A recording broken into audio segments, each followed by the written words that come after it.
Welcome to Live a Life. Remember this phone?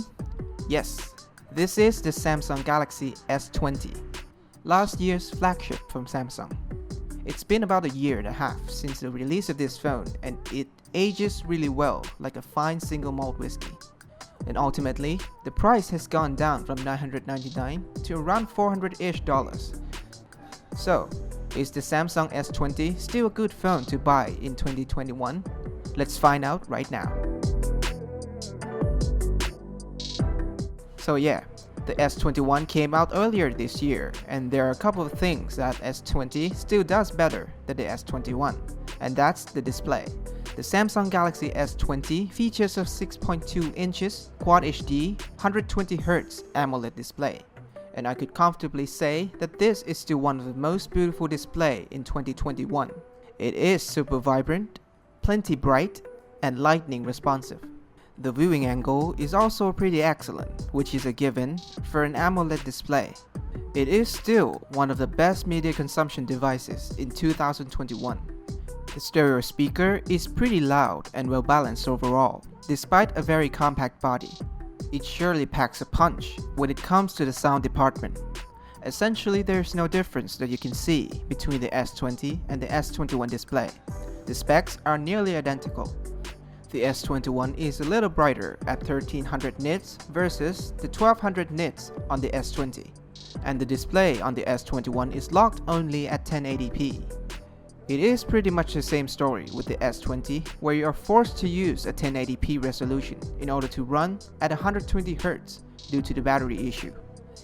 But on the S20, at least you still have the option to choose between more resolution or smoother overall experience. But one thing that the S21 does better is the LTPO display.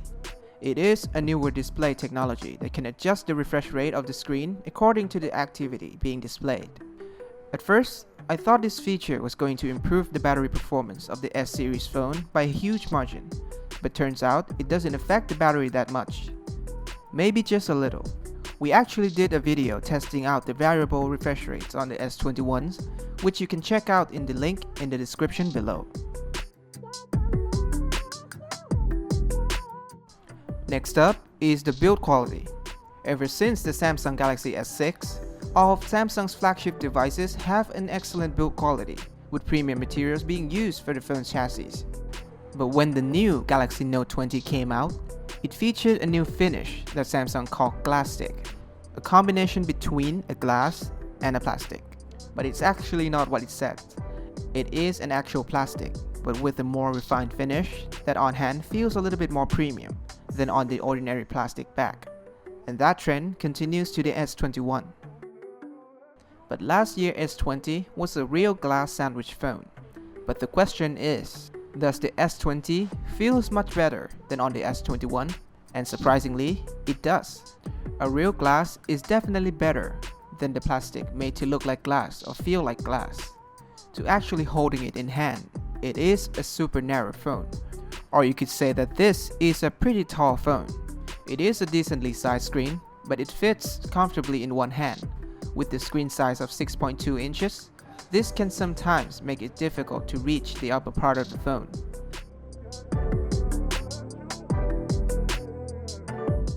Next thing is the expandable storage. The S20 features a hybrid dual SIM tray, which means you can choose to either put 2 SIM cards or 1 SIM card with microSD card.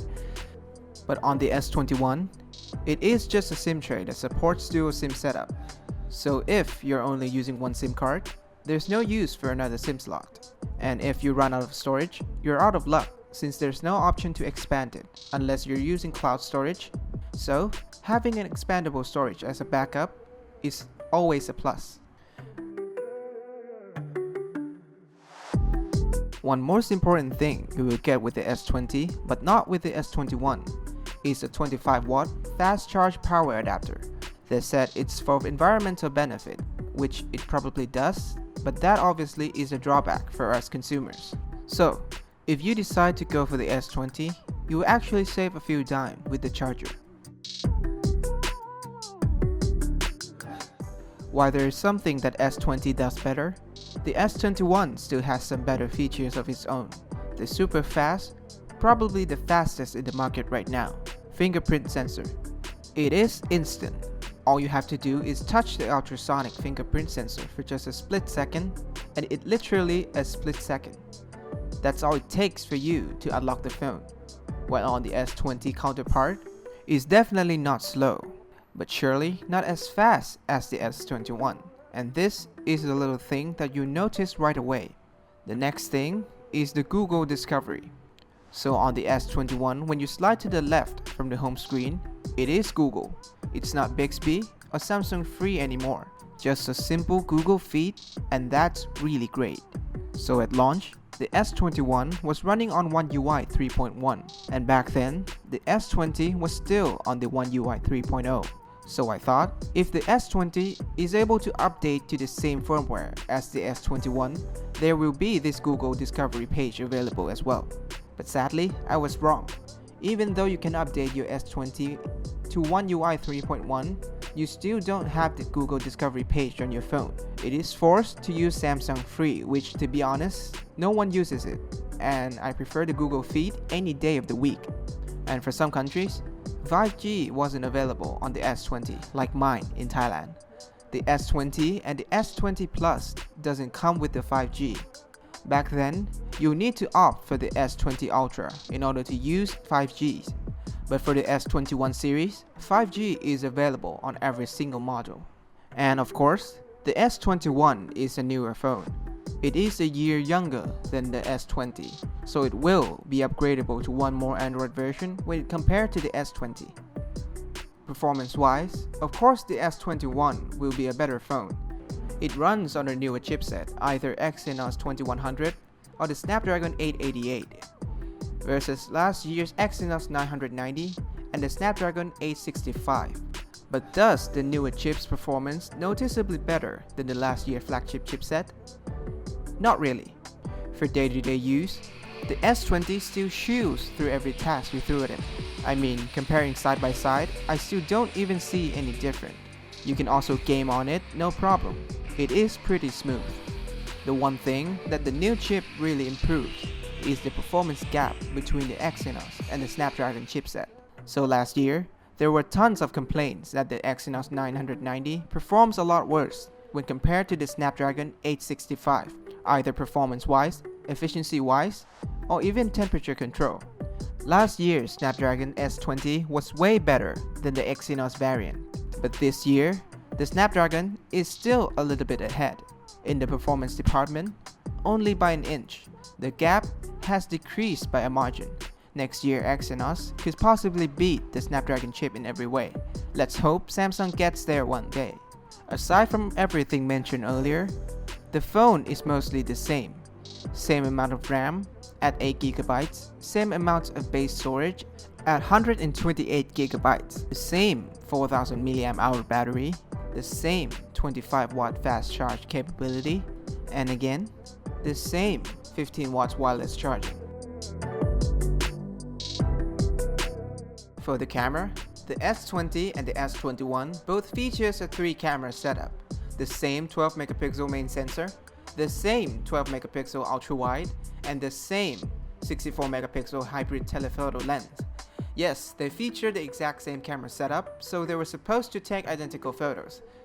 So, does that mean Samsung did not improve anything over the last generation phone?